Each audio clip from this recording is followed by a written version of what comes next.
terkait dengan struktur ya, analisis reaksi kimia dan struktur, apakah perlu recycle apa tidak, mungkin yang paling kita pelajari nanti yang kemungkinan suatu proses itu membutuhkan recycle atau tidak, itu pertimbangannya apa gitu. Ya, saya akan share dulu.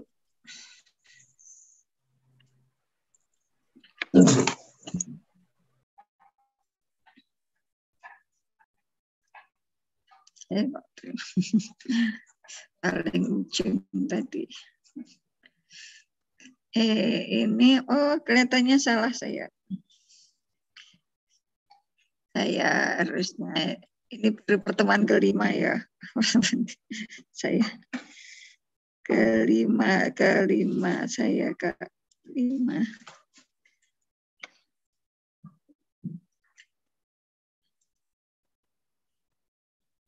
Saya tadi menyiapkannya salah.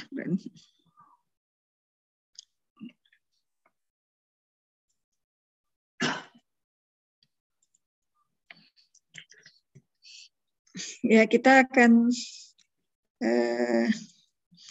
diskusikan terkait keputusan untuk menentukan dalam suatu proses itu diperlukan recycle atau tidak ya, pertimbangannya apa ini. Yang jelas kalau kita memproses bahan atau mereaksikan secara kimia untuk menghasilkan produk, itu biasanya tidak diperoleh reaksi yang sempurna gitu. Itu sangat-sangat umum ya terjadi. Atau bahkan memang sejak awal kita sudah menggunakan reaksi berlebihan. Nah, sehingga pada saat keluar reaktor itu pasti ada yang tersisa meskipun yang satu atau reaksi yang lain bisa habis. Nah, untuk itu kita juga perlu melakukan analisis terkait reaksi kimia yang ada di dalam proses itu. Ya, analisis reaksi kimia itu ada, misalnya ada berapa reaksi ya. Reaksinya tunggal atau jamak. Kalau tunggal mungkin nggak masalah. Kalau yang tunggal mungkin hanya kita lihat apakah ada reaksi berlebih dan konversinya berapa. Tapi kalau reaksinya jamak mungkin ada pertimbangan berapa jumlah reaktor yang diperlukan atau banyaknya sistem reaktor yang diperlukan, itu terutama yang terkait dengan reaksi jamak. Reaksi jamak itu yang gampangnya yang tanda panahnya lebih dari satu ya. Reaksi jamak apalagi seri paralel. Nah, itu kita perlu pertimbangkan. Kemudian kalau sudah melihat atau menganalisis ya reaksinya, misalnya jamak, kemudian diperlukan sistem reaktor lebih dari satu, atau reaksi yang tidak jamak, reaktornya misalnya hanya satu. Ini kita juga harus memperhatikan apakah terdapat pemisahan. Ada pemisahan. Kalau reaktornya lebih dari satu, apakah terdapat pemisahan di antara kedua sistem reaktor? Kalau reaktornya 3 ya, apakah ada sistem pemisahan di antara reaktor-reaktor yang ada? Kemudian juga berapa banyak aliran recycle yang diperlukan? Ya, berapa banyak aliran recycle yang diperlukan. Dan ini juga berdasarkan analisis reaksi kita baru akan bisa mengetahui perlu tidaknya aliran recycle, kemudian setelah itu berapa banyak aliran recycle yang diperlukan. Kemudian kita juga perlu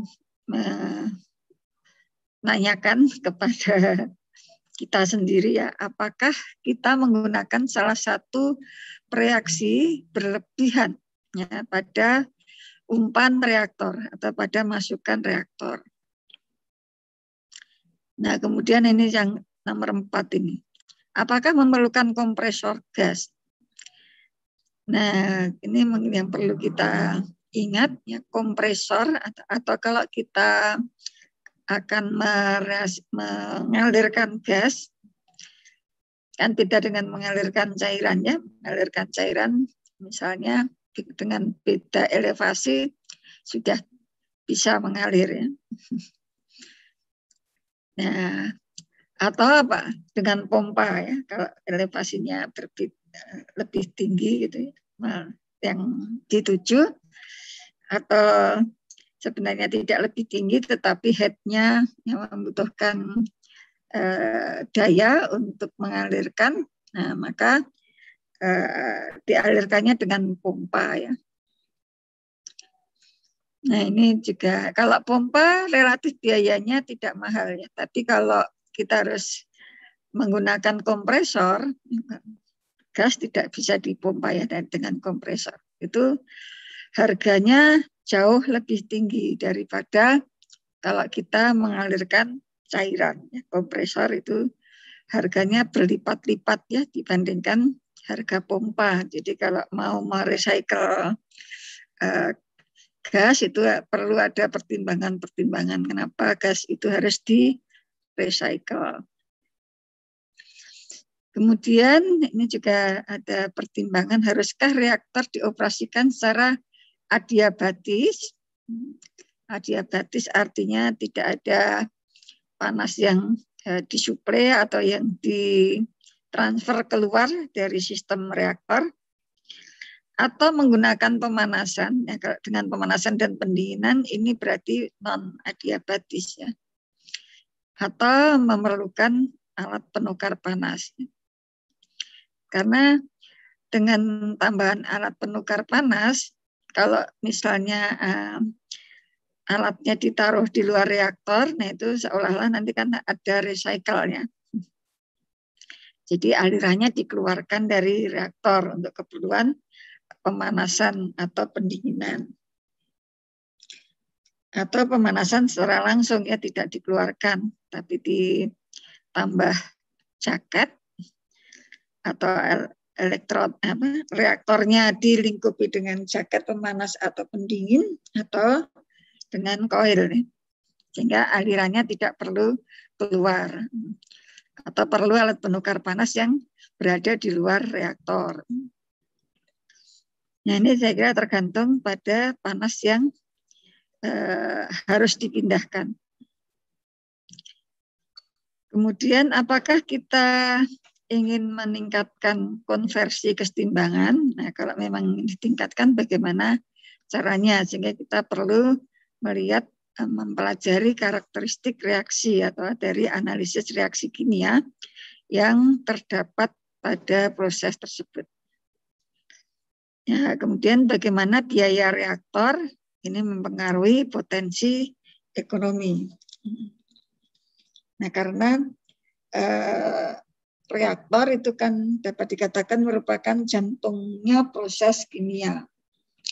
Nah, pemilihan reaktor yang tepat itu nanti bisa berdampak pada efisiensi dari seluruh proses yang ada di pabrik kimia tersebut. Nah, kita lihat yang ini mungkin yang penting ya, analisis terkait reaksi kimia dan jumlah sistem reaktornya. Nah, apabila sejumlah reaksi berlangsung pada suhu dan tekanan yang berbeda, jadi ada sejumlah reaksi, jadi ada beberapa reaksi, tekanan dan suhunya berbeda-beda. Atau jika reaksinya memerlukan katalis, ya, maka kita menggunakan sistem reaktor yang berbeda. Artinya, nah, nanti ada beberapa sistem reaktor. Jadi kita perlu tinjau dulu reaksi-reaksi yang ada di dalam proses. Nah, ini akan kita lihat dua contoh ini. Yang pertama, ini contoh pada proses hidrodealkylasi toluene untuk membentuk benzen ya. Ini reaksinya bisa ditulis seperti ini ya, toluin ditambah hidrogen gas ya menjadi benzen. Ini karena dealkilasi, maka ini lepas ya alkil salah satu nih CH4. Jadi reaksinya ini toluin ditambah hidrogen menjadi benzen ditambah CH4. Namun ini benzen ini bisa mengalami reaksi lanjut ya, mengalami reaksi lanjut. Ini membentuk divenil. Reaksinya bisa ditulis ini 2 benzen menjadi divenil ditambah H2. Nah, reaksinya dapat balik. Nah, ini kan kita ingin memproduksi benzen ya dalam hal ini. Ini kondisi operasinya, suhu dan tekanannya. Tekanannya sekitar 500 PSIA. Suhunya antara ini ya, ini masih pakai derajat Fahrenheit 1150 sampai 1300 derajat Fahrenheit. Nah, dari analisis reaksi kimia ini kita bisa mengambil keputusan agar benzen yang diperoleh itu banyak, itu berapa sistem reaktor yang diperlukan. Nah, di sini karena reaksi utamanya ini ya, toluin dengan hidrogen menghasilkan benzen dan CH4. Nah, terus ada reaksi samping benzen menjadi divenil dan hidrogen. Tetapi reaksi divenil dengan hidrogen ini berupa reaksi yang dapat balik, maka dengan reaksi seperti ini agar bisa memperoleh benzen yang optimum, ya, kita cukup membutuhkan 1 reaktor. Ya. Nah, ini penjelasannya, toh misalnya benzennya itu berubah menjadi divenil, nanti kan ketemu gas hidrogen yang ada di inputan, ini kan dia akan balik lagi menjadi benzen atau balik menjadi produk yang diharapkan. Ya. Sehingga kita cukup menggunakan 1 reaktor ya untuk kasus ini.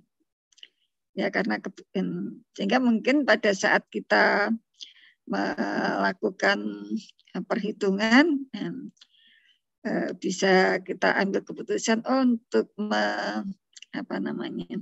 untuk menghasilkan benzen yang optimum. Nah, ini hidrogennya mungkin yang justru dibuat berlebih ya, hidrogennya dibuat berlebih sehingga apabila nanti membentuk divenil, nanti ketemu dengan hidrogen akan berubah menjadi produk lagi atau menjadi benzen kembali. Atau mungkin dilihat sifat-sifatnya itu agar produk benzen yang diperoleh itu sebanyak-banyaknya. Nah, ini contoh yang pertama pada proses hidrodealkilasi toluin untuk memperoleh benzena atau benzen. Terus kita lihat contoh berikutnya nih. Ini pabrik asetik anhidrid ya. Pabrik asetik anhidrid dari aseton dan asam asetat. Dari aseton dan asam asetat. Nah, kita ini mencari sumber informasi ya untuk menganalisis reaksi yang terjadi. Ini apa saja? Nah, dari hasil evaluasi atau hasil analisis kita ternyata proses yang terjadi ini ada beberapa reaksi. Yang pertama ternyata aseton akan membentuk ketin dulu, tapi ini kok nggak ada kondisi operasinya. Ya, ini dari aseton ini akan menghasilkan ketin dan CH4. Tapi di sini juga ada reaksi lanjut ya, ketin ini bisa berubah menjadi CO dan C2H4. C2H4 itu etena ya. Nah ini kondisi operasinya diketahui 700 derajat Celcius 1 atmosfer. Nah kemudian reaksi pembentukan asetik anhidrit itu diperoleh dari reaksi ketin menjadi ditambah asam asetat akan menghasilkan asetik anhidrit. Nah ini kondisi operasinya ini 80 derajat Celcius dan 1 atmosfer. Nah jadi ini dari kondisi operasi ini jauh berbeda. Sehingga nggak mungkin ini dijadikan satu reaktor. Ya.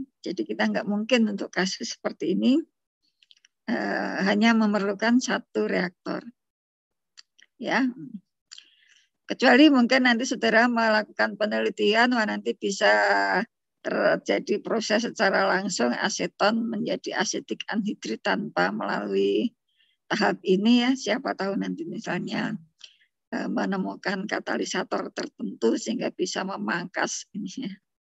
Tapi kalau dari kajian kita kok menghasilkan hasil analisis reaksi kimia yang terjadi ini aseton menjadi ketin dan CH4, kemudian ketin membentuk CO dan C2H4.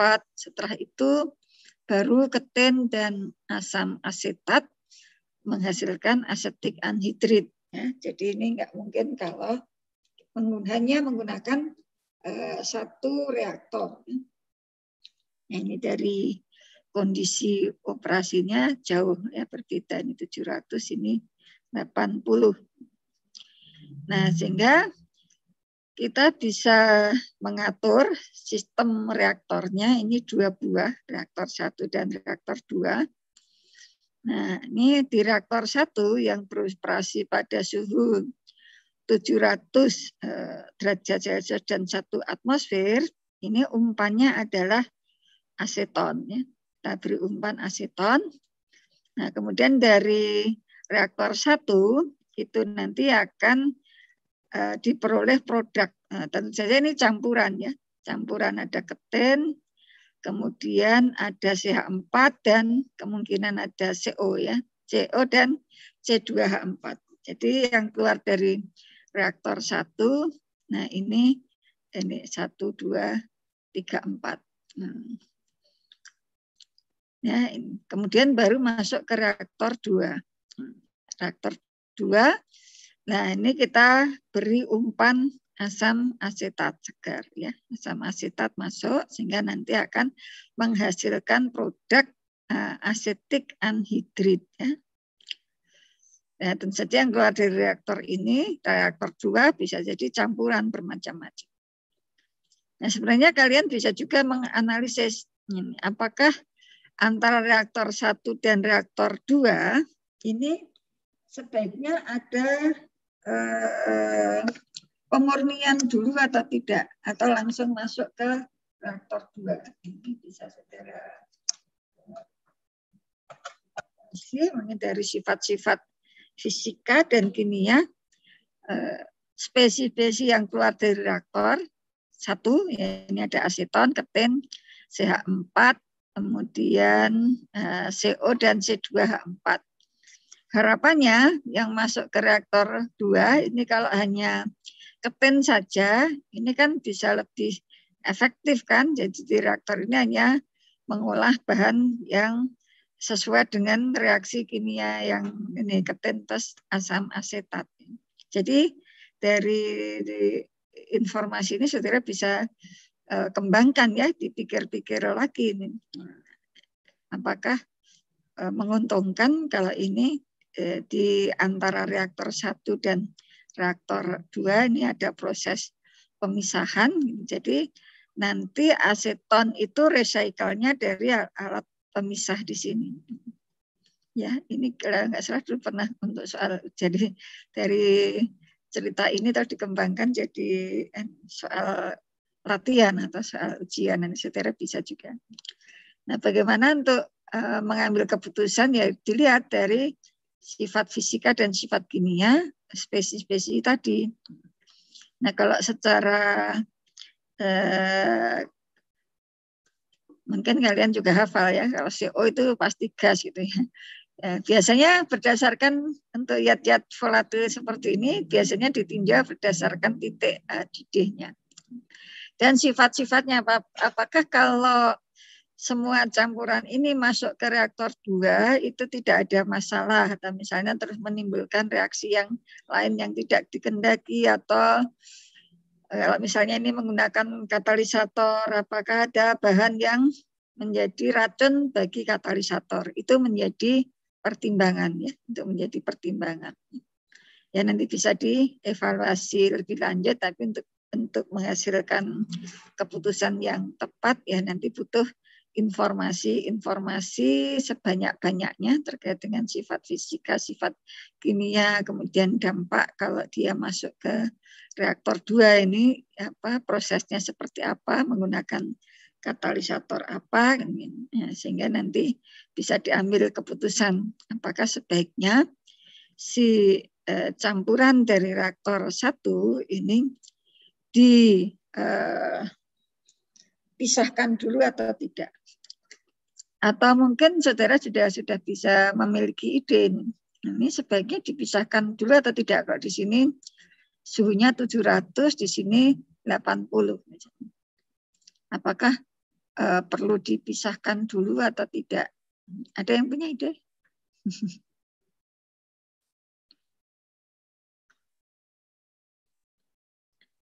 Enggak ada ya, karena sifat-sifatnya juga belum kelihatan dan ya ini informasinya masih sangat terbatas ya, nanti saudara bisa pikir-pikir ini sebaiknya ada pemisahan atau tidak di antara reaktor 1 dan reaktor kedua. Yang jelas, oh ya silahkan. Siapa tadi? Bu, itu operasi reaktornya bareng-barengan tahun ini? Reaktornya bareng-bareng atau sendiri-sendiri? Operasinya gitu. Mengoperasikannya bareng-bareng atau sendiri-sendiri gitu ya? Ya kalau umumnya ini kan ya. Kalau dilihat dari bahan yang dihasilkan tadi itu kan bahan yang kategorinya bak ya, bak chemical ya enggak. Artinya bisa diproduksi dalam jumlah yang besar karena itu bisa dimanfaatkan oleh berbagai industri lain. Sehingga kemungkinan besar kalau di industri yaitu berjalan berjalan secara simultan, artinya ya reaktor 1 ya beroperasi, reaktor 2 yang juga beroperasi, jadi secara kontinu terus menerus gitu prosesnya. Kalau dari sifat bahannya, dari kebutuhan di industri itu kelihatannya mestinya proses yang dipilih adalah proses kontinu ya. Proses kontinu. Jadi baik reaktor 1 maupun reaktor 2 itu sama-sama beroperasi. Nanti produk dari reaktor kedua itu merupakan input bagi reaktor produk dari reaktor 1 itu merupakan umpan atau input dari reaktor kedua. Dan nanti ditambah lagi dengan asam asetat tadi. Jadi umpannya selain yang produk reaktor 1 itu nanti ditambah asam asetat ya, gitu. Ya, kalau dilihat dari karakter atau manfaat produk dari reaktor itu atau dari proses itu kategorinya bak chemical ya, yang bisa diproduksi atau sebaiknya diproduksi dalam jumlah yang banyak ya, dalam jumlah yang banyak karena industri yang membutuhkan itu sangat banyak. Ya gitu Abidin. Iya, Mas. Nuhun. Kalau di lab ya dicoba di lab ini berhenti. Tapi kalau itu kita membayangkannya juga kontinu gitu ya, berjalan terus.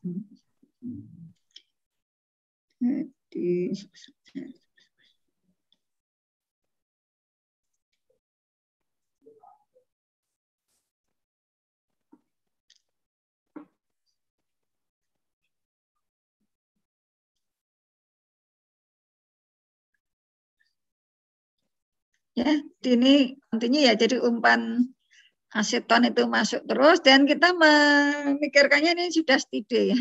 Nanti kalau kalian menyusun neraca massa di prarancangan saudara itu kita berpikirnya kondisinya sudah stide. Stide mungkin kalau itu misalnya ternyata ada bagian-bagian yang dilakukan secara batch, ya dilihat secara global itu stide. Jadi input dan outputnya itu balance gitu ya. Neraca massa input, neraca massanya itu secara menyeluruh itu pada kondisi stide. Jadi misalnya produknya itu selalu ada yang dikeluarkan, umpanya itu selalu ada yang dimasukkan. Meskipun bisa jadi di dalam instalasi atau di dalam pabrik itu ada beberapa bagian yang berjalannya secara batch atau prosesnya secara batch. Nah, kemudian bagaimana menentukan jumlah aliran recycle? Nah, seperti tadi yang saya gambar, yang contoh yang kedua, bisa jadi tidak seperti yang digambarkan itu setelah kita mengidentifikasi lebih dalam tentang sifat-sifat dari komponen-komponen yang ada ya. Jadi untuk menentukan jumlah aliran itu dapat dibuat dulu daftar komponen yang keluar dari reaktor. Nah, misalnya berdasarkan titik didih normalnya. Nah, dari titik didih normalnya ini kita bisa mengidentifikasi apakah komponen itu berupa gas, cair, atau padat. Berupa gas, cair, atau padatnya. Karena kan kalau ada padatannya, bagaimana teknik memisahkannya. Kalau hanya cairan saja, bagaimana teknik memisahkannya kan berbeda-beda. Jadi kita perlu dibuat daftar komponen apa saja. Ya, kalau tadi misalnya ada CO, kemudian ada CH4, ada benzen, ada keten, aseton, itu titik didih normalnya berapa saja. Nah, itu sebaiknya di data ya, supaya kita bisa menindaklanjuti berdasarkan data tersebut. Nah, kemudian kita kelompokkan yang memiliki titik didih berdekatan jika berasal dari reaktor yang sama. Yang titik didihnya berdekatan itu dikelompokkan jadi satu, misalnya benzen, toluen. Itu mungkin dari yang bahan tadi bisa jadi itu kategorinya yang berdekatan. Tapi untuk lebih jelasnya perlu dilihat ya di data. Nah, di mana mencari data titik didih? Kalau bahan-bahannya itu bahan yang umum, di PERI itu ada ya, PERI Chemical Engineers Handbook ya. Chemical Engineers Handbook. Saya kira ada soft filenya, saudara bisa download juga kalau sebaiknya saudara download ya, supaya bisa buka-buka kalau butuh data. Jadi dikelompok-kelompokkan, itu nanti akan bisa diketahui aliran recycle. Jadi dari kelompok-kelompok tadi, nah, bisa ditentukan atau bisa disimpulkan. Oh, ini yang kelompok titik didihnya berada di sekitar 100 derajat, itu misalnya apa saja. Kemudian yang titik didihnya minus jauh itu ya, minusnya tinggi sekali. Ya. Nah, itu juga dikelompokkan. Kemudian yang titik didihnya tinggi, ya, titik didihnya tinggi mungkin dia suatu padatan yang larut atau partikel padatan yang terlarut. Nah, itu juga dikelompokkan. Kalau ada yang partikel padatannya tidak larut, nah mungkin nanti saudara butuh teknik pemisahan, mungkin yang awal dipisahkan terlebih dahulu itu padatannya, misalnya seperti itu. Nah, ini juga perlu dibedakan ini ya, aliran gas dan cair, karena kalau kita akan merecycle gas seperti yang saya sampaikan sebelumnya, itu pasti memerlukan kompresor. Dan harga kompresor itu selalu mahal, ya, selalu mahal. Kemudian kita dari pendaftaran, pembuatan daftar sifat tadi, komponen-komponen yang berdasarkan titik didih. Nah, kita kan bisa mengetahui ya, ini fasenya apa ini. Nah, fasenya gas atau cair itu kan bisa diketahui dari kondisinya, kondisinya dia pada tekanan berapa. Nah, umumnya kalau titik didih normalnya itu, saya lupa ya, ini Fahrenheit atau Celsius ya, nanti saya cek saja ada ketidak. Kalau minus 48 derajat Celsius ya pasti gas itu. Tapi kenapa kok tidak, misalnya sebenarnya titik didihnya 0 derajat Celsius atau 5 derajat Celsius itu kalau di kondisi normal kan gas juga ya pasti. Karena di suhu ruangan kan kira-kira 20-an ke atas. Sehingga kalau suatu komponen memiliki titik didih kurang dari suhu ruangannya, maka di suhu ruangan dia akan berupa wujudnya itu berupa gas. Tapi yang perlu kita ketahui juga di dalam proses itu kan tekanannya tidak 1 atmosfer ya umumnya. Nah, kalau tekanannya tidak 1 atmosfer itu kan berarti titik didihnya kan berbeda. Mungkin kalian ingat itu ya di persamaan tekanan uap gitu ya. Persamaan tekanan uap kalau dimasukkan ke nilai tekanan 1 atmosfer, nanti kan ketemu nilai titik didih normal ya, nilai titik didih normalnya berapa. Nanti kalau 2 atmosfer nanti saudara bisa lihat titik didihnya kan akan naik, titik didihnya akan naik, sehingga ini untuk antisipasi itu cuma batas angkanya 48 atau berapa Celsius. Kalau 48-nya kelihatannya betul, tapi saya agak lupa ini Celsius atau Fahrenheit karena buku yang digunakan ini tak campur ya, di buku yang baru itu menggunakan satuan internasional, kalau yang buku yang lama itu menggunakan satuan Inggris.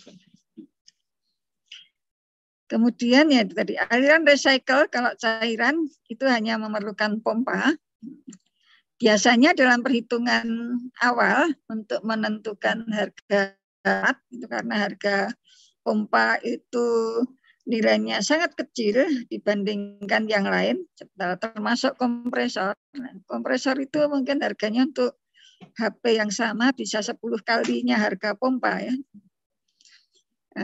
Furnace, menara distilasi, reaktor, dan alat utama lainnya itu diperhitungkan. Kalau saudara menggunakan yang indeks yang Lang itu ya, yang menggunakan faktor Lang, nah itu kan berdasarkan harga alatnya. Coba saudara nanti pada saat sudah memperoleh alat-alat utama apa saja, saudara coba bandingkan harga alat-alat utama dengan harga pompa. Kalau ditambah harga pompa bisa jadi tidak terlalu berpengaruh ya. Kemudian menggunakan faktor-faktor Lang itu untuk mengambil biaya-biaya yang lain. Itu pendekatan yang sangat-sangat awal ya. Tapi kalau mau masukkan harga pompa ya nggak apa-apa sih, cuma pompanya kan biasanya banyak ya. Kadang-kadang berbeda-beda ini pompa yang digunakan. Tapi biasanya harga pompa itu dibandingkan harga alat-alat utama itu jauh lebih kecil. Tapi kalau kompresor itu karena harganya itu sudah mahal, jadi kita tidak bisa mengabaikan. Jadi tetap harus diperhitungkan. Kalau yang harga pompa itu biasanya bisa diabaikan, tidak dimasukkan di perhitungan harga alat yang awal itu. Nah, kemudian yang terkait dengan sistem pemisahan itu mungkin ada suatu prinsip Nih, jangan memisahkan dua komponen. Jadi misalnya tadi saudara pisahkan komponen A dengan B atau apa tadi. Terus kok terus dikembalikan ke reaktor, masing-masing sudah lebih terpisah atau lebih murni, akhirnya kok kembali ke reaktor juga. Nah itu sesuatu yang tidak tepat, yaitu yang dapat dikatakan melakukan proses yang sia-sia, melakukan proses yang sia-sia. Ini dari pengalaman pada saat menyusun itu tugas perancangan, pada saat seminar itu ketahuan itu kok ini sudah dipasang alat pemisah, misalnya dengan distilasi, tapi kok ujung-ujungnya sudah terpisah itu masuk kembali ke reaktor sebagai recycle. Jadi mungkin ada dua reaksi, mungkin A dan B misalnya gitu. Nah, mau dua-duanya tersisa dari reaktor itu. Nah, tapi sebelum saudara masukkan ke reaktor itu ada proses pemisahan, yaitu dipisahkan baru dimasukkan ke dalam reaktor. Nah itu dapat dikatakan itu melakukan proses yang sia-sia. Jadi jangan nanti kalau dicek kembali, kok ini ada pemisahan dua komponen, tapi kok saya campur lagi. Nah berarti itu harus dikaji ulang. Mungkin ada tahap pemisahan yang tidak perlu. Nah kecuali kalau memang itu dampak dari mengambil produk misalnya, sehingga reaksinya itu bisa terpisah ya, bisa terpisah. Terus untuk memurnikan produknya sampai ke spesifikasi yang diharapkan itu ada pemisahan, sehingga nanti reaksinya itu kembali ke reaktor dalam keadaan murni. Nah kalau itu masih bisa diterima, itu kan dampak saja ya, bukan sengaja dipisahkan terus dikembalikan ke reaktor. Jadi nanti kalau akan memisahkan komponen yang ada di dalam campuran, nanti diperhatikan. Karena kita nggak lepas di proses kimia itu, pemisahan-pemisahan seperti ini. Nah, kemudian ini teknik tadi ya, pendataan tadi. Di proses hidrodisulfurisasi tadi kita bisa mengambil beberapa data dari sumber informasi. Dari sumber informasi ini komponennya apa saja tadi ya, ada hidrogen, CH4, toluen, benzen, difenil. Terus mungkin tadi ada yang kelewatan, nanti saudara lihat. Kemudian kita data ini normal boiling point-nya. Ya, normal boiling point-nya ini gunakan satuan yang konsisten ya. Nanti ini dicek aja ini apakah ini sudah sesuai atau belum. Kalau yang benzen, toluen, difenil itu kelihatannya benar ini awalnya derajat Celcius ya. Ini bahan yang agak umum sehingga umum digunakan di lab ya. Jadi data titik didih itu agak teringat terus ya. Jadi kalau kelihatannya ini betul, yang atas saya belum cek kembali, nanti silahkan dicek. Kemudian ini hidrogen dan CH4, ini normal boiling point. Ini normal boiling point itu titik didih normal, titik didih pada tekanan 1 atmosfer. Nah, kemudian dari sifat-sifat ini, normal boiling point, nah ini kita bisa identifikasi ini nanti sebagai aliran apa. Nah, yang jelas dari titik didihnya itu secara gampang kita bisa mengidentifikasi ya bahwa hidrogen dan CH4 ini berupa gas ya. Jadi nggak bisa dikelompokkan dengan yang di bawahnya ini. Jadi ini berupa gas. Ya, kemudian nah ini nanti mau dikemanakan? Ya, kalau jumlahnya banyak, kita bisa recycle ya, baik hidrogen ataupun CH4. Apalagi kalau ini kan kemungkinan bergabung ya, CH2 dan CH4 ini H2 tadi kan bereaksi ya. Jadi bisa kita kembalikan sebagai umpan. Kemudian nah ini di samping recycle itu ada yang dibuang gitu ya, part yang karena kalau tidak ada aliran parts itu kemungkinan ada akumulasi ya di dalam reaktor, sehingga apalagi ini hidrogen ya, nanti akan menimbulkan masalah karena hidrogen itu gas yang cukup sensitif. Sensitif terhadap sensitif terhadap suhu dan tekanan ya. Kalau terhadap reaksi kimia tidak terlalu sensitif. Ini memang bisa menimbulkan reaksi kimia, tetapi kalau gas hidrogen mungkin terutama di sifat terkait dengan sifat fisika. Tapi kalau ini kebetulan juga digunakan sebagai reaksi. Nah, jadi di sini ada 3 aliran ya dari produk yang keluar dari reaktor tadi. Yang aliran yang pertama ini yang gas ini yang kita sebut sebagai kalau di sini parts ya, dan recycle. Memang nanti setelah dihitung-hitung, tapi ini kan juga karena gas di recycle kan tadi harus memperhitungkan harus menggunakan kompresor, yang kompresor itu harganya mahal. Tetapi mungkin ini juga nggak bisa kalau dijadikan sebagai gas buang semuanya, nanti akan menimbulkan, bisa jadi menimbulkan masalah lingkungan atau masalah lain ya. Dan hidrogen bisa jadi harganya juga mahal gitu, sehingga kalau bisa kita balikkan ke reaktor itu menjadi keuntungan. Kemudian aliran ini yang agak berdekatan lagi, suhu didih normalnya, titik didih normalnya ini adalah ini ya benzen ya, benzen dengan toluen itu titik didihnya hampir sama ya.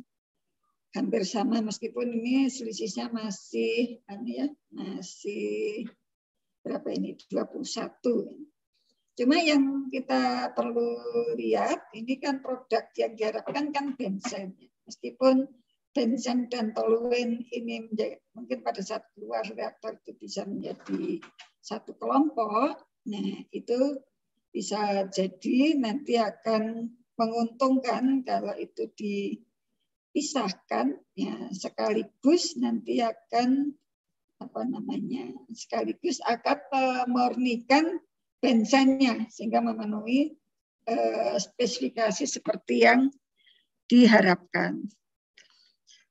Kemudian ini di vinil, titik didihnya agak jauh berbeda, dan ini adalah hasil samping ya, hasil samping, karena produk utamanya adalah benzen. Nah, benzen bisa membentuk di vinil dengan hidrogen bisa bereaksi kembali menghasilkan benzen. Nah, ini hasil pendataan kita. Nah, sehingga dari pendataan kita yang sudah kita buat daftar ini, kita coba lihat ini struktur recycle-nya bagaimana ini ya. Ya, tadi dari reaktor ini yang umpan pereaksinya adalah toluen dan hidrogen ya, toluen dan hidrogen. Kemudian keluar dari reaktor tadi ada beberapa hasil ya, seperti yang hasilnya adalah ada hidrogen, ada CH4, ada benzen dan divinil. Kemudian ada sisa toluen ya. Jadi di sini nanti ada benzen sebagai produk, toluen dan hasil. Oh iya, sebelum saya lupa, kalau saudara menyusun daftar seperti ini saya kira juga konvensi. Ini sebaiknya saudara urutkan yang paling atas ini yang memiliki titik didih paling rendah ya, yang paling atas Ini yang memiliki titik didih paling rendah. Nanti untuk memudahkan ya proses pemisahan berikutnya. Jadi jangan acak membuatnya. Jangan saudara mulai misalnya yang paling atas itu yang jumlahnya paling banyak. Nah, itu kurang bermakna untuk pemilihan proses pemisahan. Jadi saudara gunakan seperti contoh ini ya. Jadi nitrogen memiliki titik didih paling rendah, maka dipasang di paling atas. Kemudian CH4 ini lebih rendah, sudah naik sedikit ya, sudah naik dibandingkan H2. Kemudian diikuti dengan benzen, toluene, dan divinil. Sehingga secara feeling kita itu nanti sudah bisa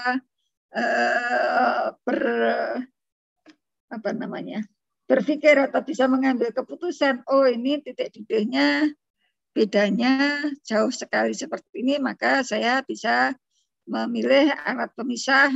Misalnya yang pertama menggunakan flash drum. Nah, flash drum untuk memisahkan H2 dan CH4 ya.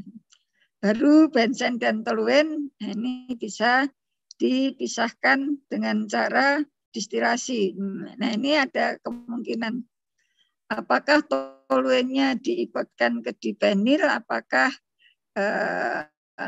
tidak, atau misalnya saudara pisahkan dulu dibenilnya, baru benzen dan toluen campur, kemudian dipisahkan. Nah, itu ada beberapa faktor yang perlu dipertimbangkan. Tapi paling tidak dengan mengurutkan berdasarkan titik didih ini, kita sudah bisa mengambil keputusan sementara, kira-kira teknik pemisahannya seperti apa.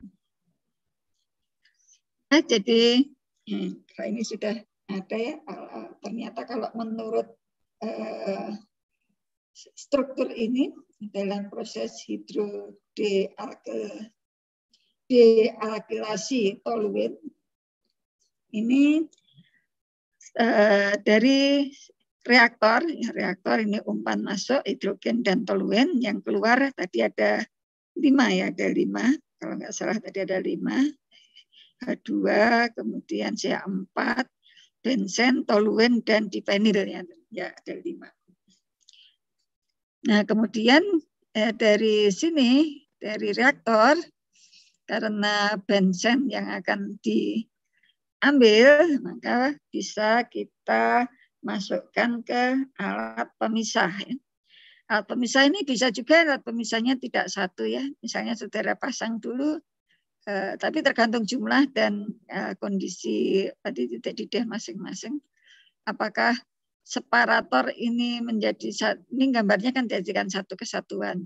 Ini akan memisahkan produk yang berupa gas, itu terpisah, kemudian produk yang diharapkan itu nanti akan ada benzen, kemudian ada hasil samping dibenil. Ya, kalau tadi kita lihat sifatnya, ini dibenil itu memiliki titik didih yang sebenarnya jauh lebih tinggi daripada toluene. Nah, sehingga di alat separator di sini kan juga tidak bisa langsung ini toluennya ke sini, dibenilnya, karena kalau dari misalnya ini menggunakan teknik distilasi.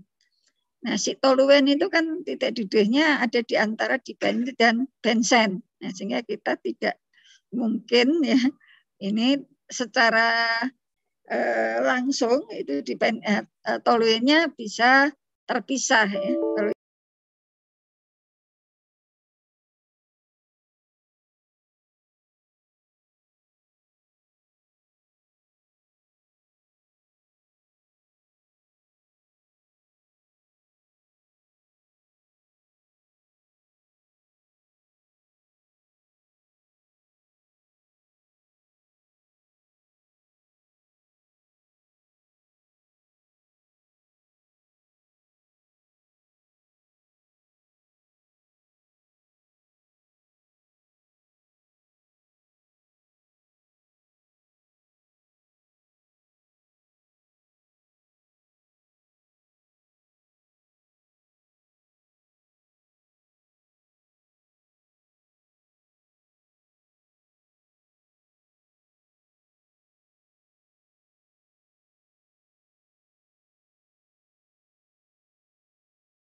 kuliah-kuliah sebelumnya nanti ada satu kali pertemuan untuk mereview neraca.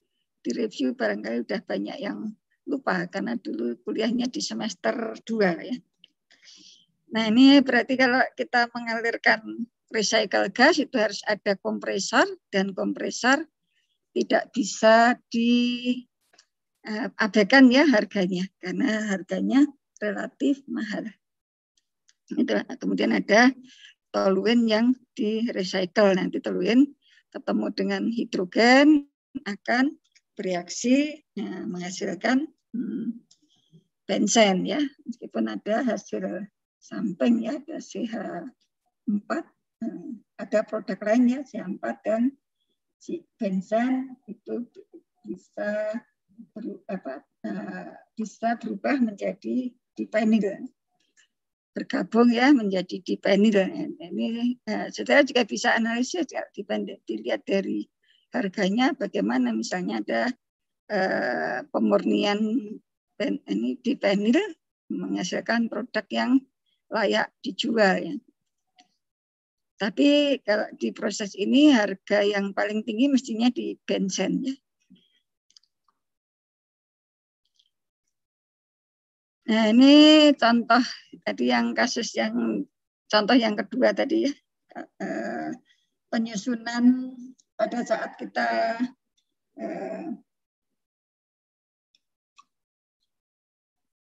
di contoh yang kedua tadi kan kita mereaksikan apa tadi aseton ya, makanya kita membuat asetat anhidrida yang berasal dari aseton dan asam asetat, tetapi di sini karena kondisi operasinya berbeda ya, maka harus ada dua reaktor.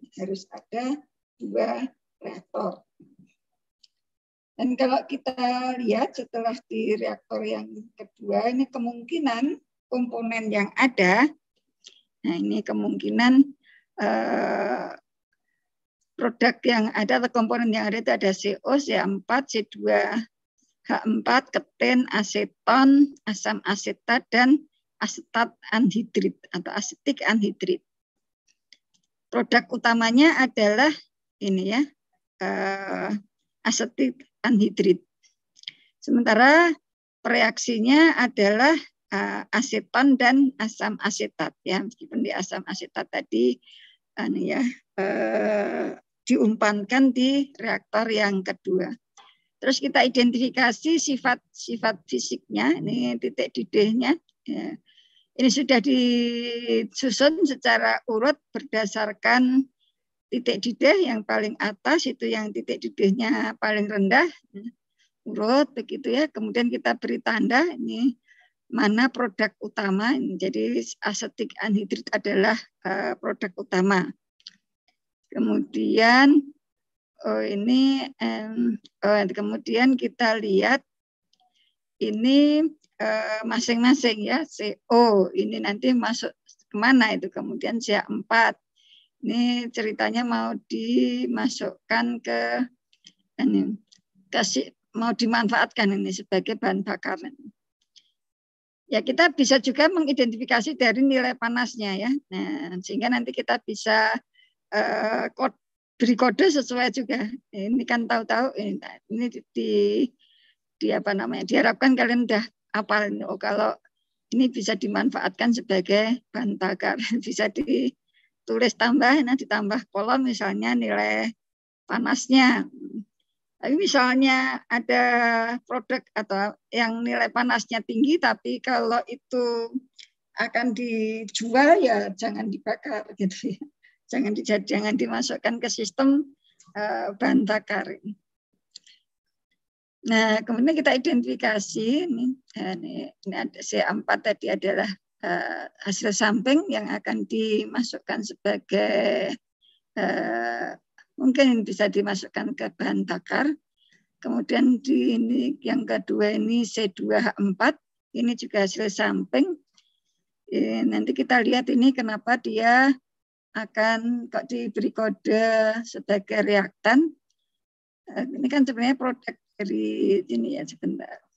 Kalau dilihat dari Contoh yang kedua ini C2H4 ini enggak ada ya. C2H4 ini bisa dimanfaatkan untuk apa? Berarti kalau C2H4 kan ini produk dari reaktor kedua, reaktor pertama ya. Reaktor pertama ini diberi identitas sebagai byproduct di reaktor 1 nanti, dan akan menjadi reaktan, seolah menjadi reaktan masuk sebagai umpan di reaktor kedua. Tapi mungkin kodifikasinya itu sudah sesuai atau belum, nanti bisa kita kaji ulang ya. Kemudian ketin ini terkonversi nanti di reaktor kedua setelah ketemu dengan asam asetat. Ya. Kemudian aseton ini adalah bahan di reaktor 1 itu bahan baku, dan kalau di hasil reaksinya itu masih mengandung aseton, nanti bisa di recycle. Kemudian di sini ada ini berarti ketin ini akan terkonversi di reaktor kedua ya. Sebagian besar ketin ini mestinya akan terkonversi di reaktor kedua untuk ini ya, dengan asam asetat ini menghasilkan asetit anhidrit. Asetik anhidrit adalah produk utama. Kemudian asam asetat ini mungkin dari reaktor kedua itu masih ada sisa asam asetat. Kemudian dari sifat-sifat ini normal boiling point-nya, nah kita bisa mengidentifikasi ya, ini yang bawah ini tentu saja cairan ya, yang bawah ini cairan, yang atas ini gas ya, ini gas. Hanya yang ketin ini nanti bisa terkonversi di reaktor kedua. Nanti ada sisa atau tidak, nah itu tergantung di desain reaktornya itu apakah ketin yang masuk ke reaktor 2 itu semua akan bereaksi dengan asam asetat untuk menghasilkan asetik anhidrit. Ya, jadi ini ada aliran produknya, aliran produk ini yang titik didihnya rendah ini ya. Kemungkinan berupa gas, sementara yang asid anhidrit ini beda ya, beda sifat ya, sehingga nanti si CO, C4 dan C2H4 ini mengelompok jadi satu, ini semua menjadi gas ya.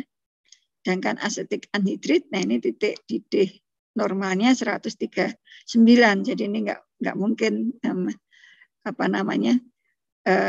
antara CO, C4, C2H4 itu menjadi satu aliran dengan asetik anhidrit. Nah, berarti ini kemungkinan akan ada dua aliran produk. Kemudian untuk aliran recycle cairan yang akan dikembalikan ke reaktor, ini di reaktor 1 itu tadi kan membutuhkan aseton ya, aseton bisa di-recycle, kemudian dimasukkan ke reaktor 1, sedangkan asam asetat, nah ini nanti bisa di-recycle masuk ke reaktor kedua. Nah, akan bereaksi dengan produk yang dihasilkan oleh reaktor 1, menghasilkan asetik anhidrit. Nah, asetik anhidritnya merupakan produk utama. Nah, gambar strukturnya kira-kira seperti ini. Mungkin kalian juga bisa memiliki pertimbangan yang berbeda. Yang berbeda bisa jadi agak berbeda juga ya. Yang penting nanti pertimbangannya apa. Kalau dengan pertimbangan sifat-sifat tadi, ini reaktor 1 ini akan menerima umpan berupa aseton, kemudian menghasilkan produk utama dari reaktor 1 itu ketin. Nah, ketin masuk ke reaktor 2. Setelah ketin masuk ke reaktor 2, ini di reaktor 2 ini diberi umpan berupa asam asetat, ya, asam asetat. Nah, sehingga nanti di sini ada 2 umpan. Ya. Nah, ini alirannya masuk langsung ke reaktor atau di sini ada pencampuran awal. Nah, ini tergantung ya, nanti tergantung hasil analisis selanjutnya yang lebih dalam lagi. Ini pengumpanan asam asetat itu sebaiknya bagaimana, umpan segarnya kita masuk ke reaktor, apa dicampur dulu dengan asam asetat dari hasil pemisahan atau bagaimana. Nah, itu perlu evaluasi lebih lanjut. Nah, kemudian di reaktor 2 ini diharapkan terjadi reaksi ketin ya, ini dengan tambahan reaksi asam asetat, tambahan reaksi asam asetat, kemudian akan menghasilkan produk di reaktor 2 yang terdiri atas tadi yang aliran gas, kemudian ada juga yang aliran cairan. Ya. Nah, yang cairan itu ya untuk memisahkan ini antara gas dengan cairan. Nah, ini saudara juga memerlukan mencari informasi ini sebaiknya dipisahkan dengan teknik apa. Nah, kalau tadi dilihat dari beda titik didihnya itu relatif jauh, jadi satu alat ini bukan berarti ini hanya satu alat separator akan terbentuk arus gas, kemudian arus produk asetik anhidrit dan recycle asam asetat maupun recycle aseton. Jadi nanti dilihat dari karakter campuran itu. Nah, jadi satu separator ini bisa terdiri atas beberapa alat. Ya. Bisa jadi banyak juga alatnya. Ya. Jadi sini gasnya akan terpisah lebih dahulu ya. Terpisah lebih dahulu. Kalau ini dari sifatnya tadi kelihatannya gas bisa terpisah terlebih dahulu. Misalnya diawali dengan flash drum untuk memisahkan CO, CH4 dan C2H4. Nah, ini kalian juga perlu mempertimbangkan juga. Nah, ini dikemanakan ini CO, CH4 dan C2H4 ya. Kalau mau direcycle ke reaktor, nggak ada hubungannya ya dengan proses ya, dengan reaksi kimia, sehingga ini jelas nggak akan di-recycle. Tapi tentu saja nanti perlu dipertimbangkan itu mau dikemanakan, apa dibuang begitu saja atau dimanfaatkan. Kalau dari sifat mampu bakarnya ini masih bisa dimanfaatkan sebagai bahan bakar. Jadi ini nanti ke selanjutnya ya kita lepas ini.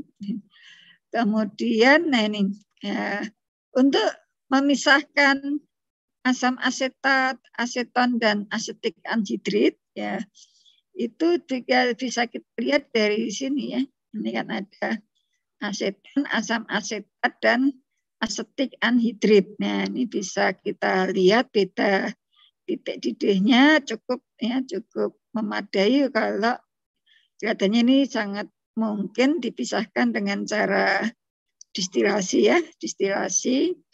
Tapi kalau kita pisahkan dengan cara distilasi, hanya satu menara distilasi, ini kemungkinan nanti si aseton dan asetat, asam asetannya akan bercampur atau asam asetat dan asetik anhidritnya yang bercampur. Ya.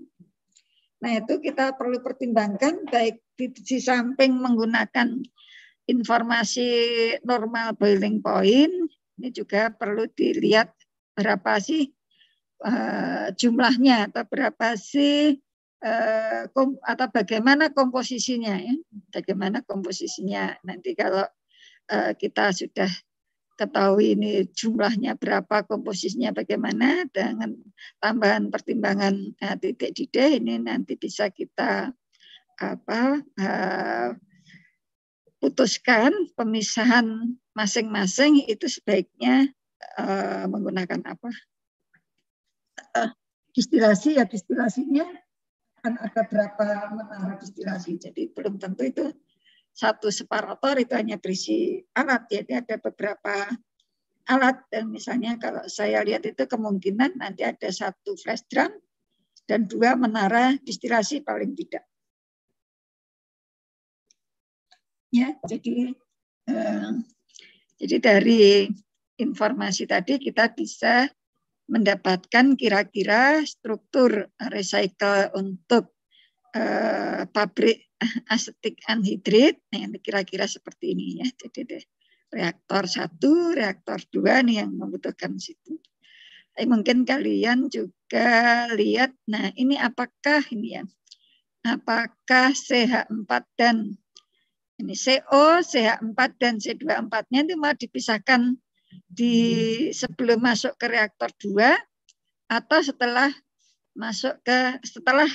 keluar dari reaktor 2. Nah, ini saya kira ini juga pertimbangan yang bisa, kalau kita mencari informasi, bisa mengasah kemampuan kita dalam menyelesaikan masalah pengambilan keputusan untuk menentukan sistem pemisahan dan struktur recycle yang baik. Ya, nanti coba kalian analisis ini, saudara bandingkan lebih menguntungkan mana. Ini CH4, CO dan C24-nya dipisahkan setelah keluar dari reaktor 2 atau sebelum masuk ke reaktor 2. Nah, ini memang jawabannya ya bisa beda-beda karena ini bukan eksak ya, tapi dari pertimbangan-pertimbangan itu nanti akan mengasah kemampuan kita. Nah, kemudian terkait dengan reaksi atau reaktan. Ya, dalam beberapa proses, saya kira kalian di lab itu juga sering ya. Itu kita memang sering sengaja membuat ada reaksi yang dibuat berlebihan. Ya, dibuat berlebihan. Nah, ini memang ada beberapa kasus dengan membuat salah satu reaksi itu berlebihan, itu ada manfaatnya, Manfaatnya kemungkinan yang pertama itu bisa mendorong distribusi produk atau selektivitas untuk produk yang diinginkan itu tinggi. Jadi yang pertama ini kemungkinan akan mendorong distribusi ke arah produk atau selektivitasnya tinggi.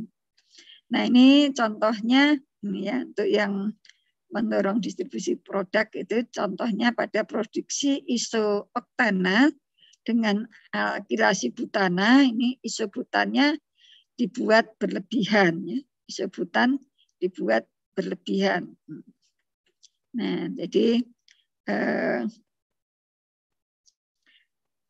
kalau isobutannya berlebih, dari reaksi ini ya, dari 2 reaksi ini kalian sudah bisa, oh ya kalau ini kelihatannya sebaiknya isobutannya berlebih. Karena apa? Kalau yang berlebih si butan nanti akan ketemu dengan isooktan menghasilkan produk samping ya. Jadi kalau akan menghasilkan atau akan memproduksi isooktan, nah sebaiknya yang dibuat berlebih adalah isobutannya. Itu. Kemudian bisa juga manfaatnya adalah mendorong komponen lain mendekati konversi total atau seluruhnya berubah atau konversinya untuk satu komponen, misalnya untuk komponen yang lebih berbahaya atau lebih mahal, itu dibuat agar atau diatur agar dia bisa maksimum. Nah, ini contohnya ini ya, pada produksi fosgen itu COCl2, ini CO-nya dibuat berlebih ya. Ya. Kalau ini kira-kira apa ya alasannya? Ini kira-kira ini dua-duanya berbahaya sih ya. Dari sisi sifat gasnya itu dua-duanya berbahaya itu. Ada pertimbangannya apa kira-kira kok CO-nya yang dibuat berlebih? Ini kan artinya lebih murah ya, Bu? lebih murah. Nah, ya itu tidak. Jadi kalau lebih murah artinya kalau di kasus ini nanti CL2-nya habis ya, atau CO2-nya hampir habis gitu. Sehingga bisa juga kita lihat dari sifatnya bagaimana kalau mengelola gas CO dibandingkan gas CL2 itu lebih mudah yang mana. Kalau dari sifatnya tadi kan dua-duanya sifat ya racun gitu ya, sifatnya kurang baik lah. Nah, kita perlu lihat mungkin dari sifat korosifnya, mana CL2 dengan CO lebih korosif yang mana, sehingga kalau kita handling apa ya bahasa Indonesia, menghandling CO itu lebih menguntungkan dari menghandling CL2 ya, meskipun dua-duanya ya, itu bisa jadi pertimbangan kita, sehingga kita hanya sedikit menghandling CL2, mengelola CL2 itu lebih sedikit, sehingga lebih dari sisi mungkin biaya, dari sisi mungkin sifat merusak alat-alat itu, sehingga alat-alatnya menjadi lebih awet. Jadi nanti saudara saja ini sifat CO2 dan sifat CO2 dan sifat apa tadi? L2 ya.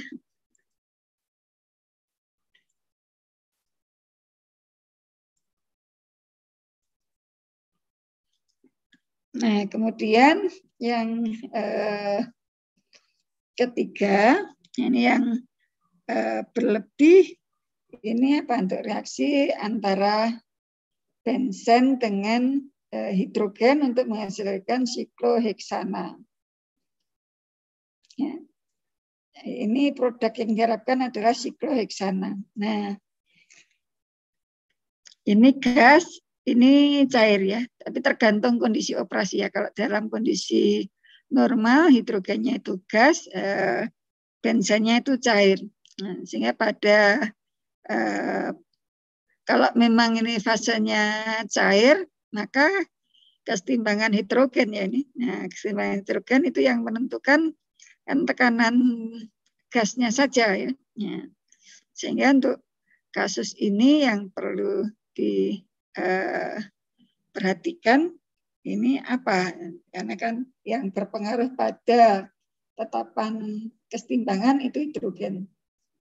Kecuali kalau prosesnya tidak pada tekanan normal ya. Jadi kemungkinan tekanannya tinggi juga, tekanan dan suhunya ya, tekanan dan suhunya. Kalau tekanannya tinggi ya tetap aja benzennya cair, hidrogennya kemungkinan masih berupa gas ya. Nah, ini karena yang berpengaruh ya pada kesetimbangan di sini adalah hidrogennya. Kimia fisika ya, kimia fisika dulu ada kesetimbangan kimia. Nah, kalau hidrogen bagaimana gitu kan? Hidrogen yang berpengaruh di tetapan kesetimbangan kan. Kalau di sini kan berarti tekanan dari hidrogen pangkat 3 kan, tetapan kesetimbangannya ya, tetapan kesetimbangannya kan dipengaruhi oleh tekanan si hidrogen ke hidrogen pangkat 3, sehingga kalau hidrogennya berlebih nanti reaksinya akan bergeser ke kanan ya, akan menghasilkan sikloheksan. Sehingga kalau kalian membuat proses di sini kok benzennya yang dibuat berlebih, nah itu ya dapat dikatakan melakukan pengendalian atau operasi yang sia-sia. Nah, memang tidak ada aturan baku untuk membuat pilihan jumlah yang kelebihannya tadi berapa. Misalnya, oh iya saya buat kelebihan ini 1,2 atau 2 kali kebutuhan stokiometri. Ya ini nggak ada aturan bakunya. Tapi kita perlu melakukan evaluasi atau analisis ekonomi terhadap variabel desain ini. Ya, jadi perbandingan antara reaksi tadi menggunakan kelebihannya itu berapa. Ini bisa dijadikan sebagai desain variabel, kemudian dirubah-rubah, kemudian objektif fungsinya nanti ya. Di objektif fungsinya adalah profit ya, karena kan mungkin konversinya akan meningkat sehingga produknya meningkat, tetapi ada kebutuhan bahan baku yang lebih. Nanti yang paling menguntungkan itu berapa kelebihannya ya. Ya karena sebenarnya ada juga sih sering ada penelitian, saya sering membaca misalnya untuk mereaksikan misalnya di proses itu pemisahan logam tanah jarang itu sering menggunakan perbandingan berapa oh ternyata yang paling bagus yang mana, tetapi kelihatannya itu beda sih dengan kasus yang kita hadapi di sini. Kalau yang di laboratorium itu kelihatannya hanya untuk kalau dalam skala kecil dengan perbandingan reaksi seperti yang kita ubah-ubah kemudian menghasilkan produk atau konversi yang paling tinggi. Nah, itu pada perbandingan reaksi berapa. Tetapi kalau dikaitkan dengan desain reaktor itu kan kurang berhubungan, tidak ada korelasinya ya, karena konstante kecepatan reaksi kan tidak dipengaruhi oleh itu. Nah, kecuali kalau memang sangat berlebihan sehingga reaksi yang satu yang dibuat berlebihan tadi tidak berpengaruh pada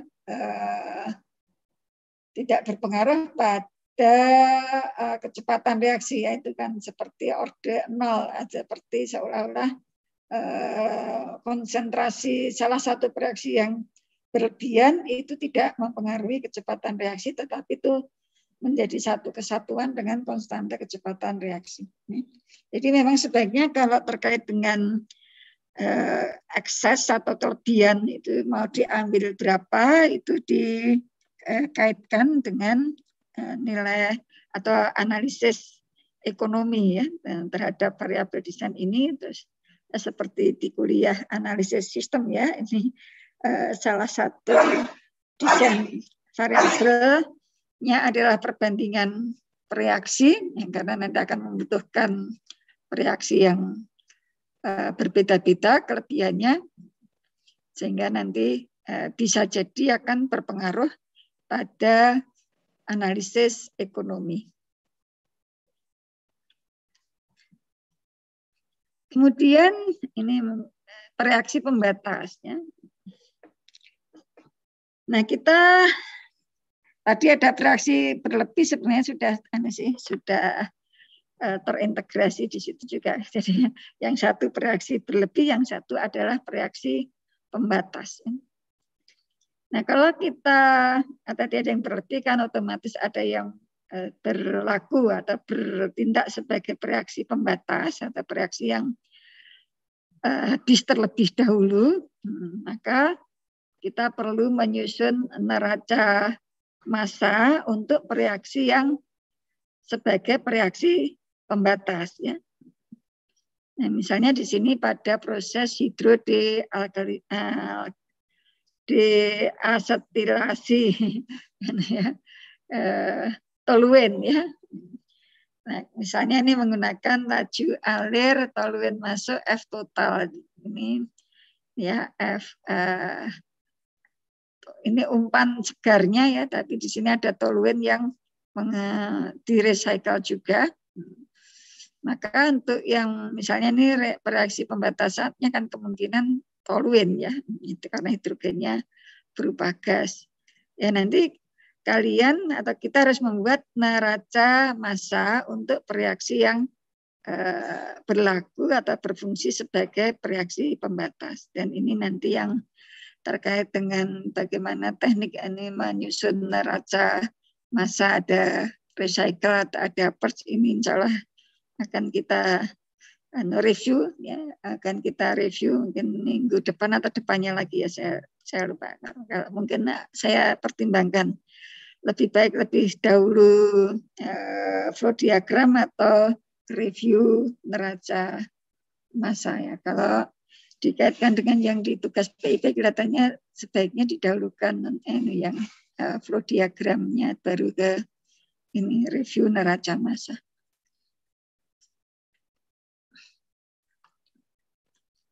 Setelah dihitung yang terkait dengan atau disusun ya, nah, dari neraca massa reaksi pembatas, maka kita bisa menghitung kecepatan alir reaksi pembatas.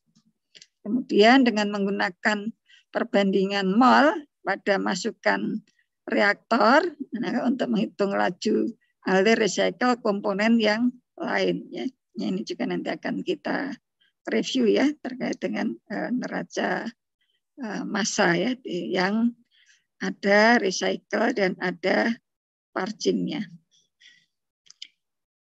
Jadi memang sebaiknya kita menetapkan ya nanti ini tertentu nilainya. Kalau kita tidak menetapkan ini nanti nggak bisa dihitung ya meskipun secara operasi mungkin ada fluktuasi tapi ini harus kita tentukan supaya bisa dirancang peralatan yang ada. Nah, ini sudah sangat sangat teknis kehitungan-hitungan yang akan kita review. Jadi mungkin untuk kuliah hari ini saya cukupkan sekian, jam 9 mau. Tapi kalau ada pertanyaan mungkin barang di beberapa menit nanti materinya akan saya share supaya bisa dipelajari juga oleh kalian sebelum minggu depan kita lanjutkan atau sebelum kita review neraca massanya. Apakah ada yang ingin ditanyakan?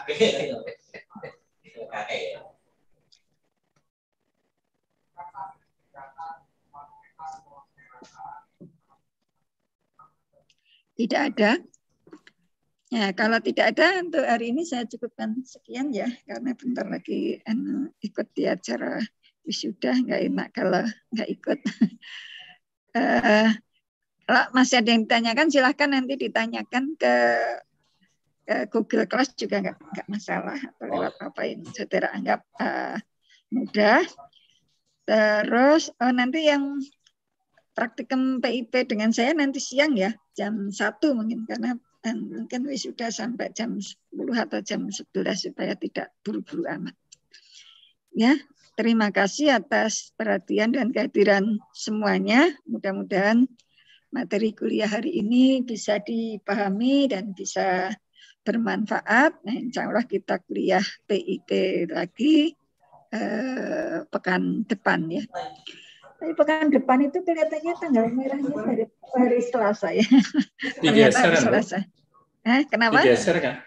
Hari liburnya bukannya digeser?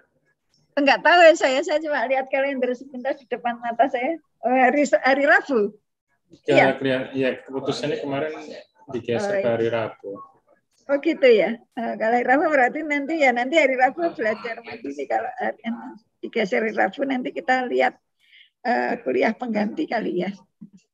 Ya nanti akan saya lihat lagi jadwal yang baik yang sebenarnya seperti apa supaya kita bisa melaksanakan proses perkuliahan sesuai dengan yang semestinya. Ya, terima kasih atas kehadiran dan perhatian semuanya. Mohon maaf ini kurang 10 menitan. Insya Allah kita ketemu lagi kapan waktunya nanti kita sesuaikan dengan jadwal. Tapi biasanya saya lihat sebenarnya tanggal merahnya itu apa? Tanggal merahnya itu tidak harus melakukan aktivitas yang memang secara pribadi kalian harus melakukan dan bersepakat untuk kuliah ya nanti bisa kuliah seperti biasa. Tapi nanti kita lihat sebaiknya seperti apa. Ya, terima kasih sekali lagi. Mohon maaf bila banyak kurangnya. Billahi taufiq wal hidayah. Wassalamualaikum warahmatullahi wabarakatuh. Waalaikumsalam warahmatullahi wabarakatuh. Terima kasih, Bu. Sami-sami.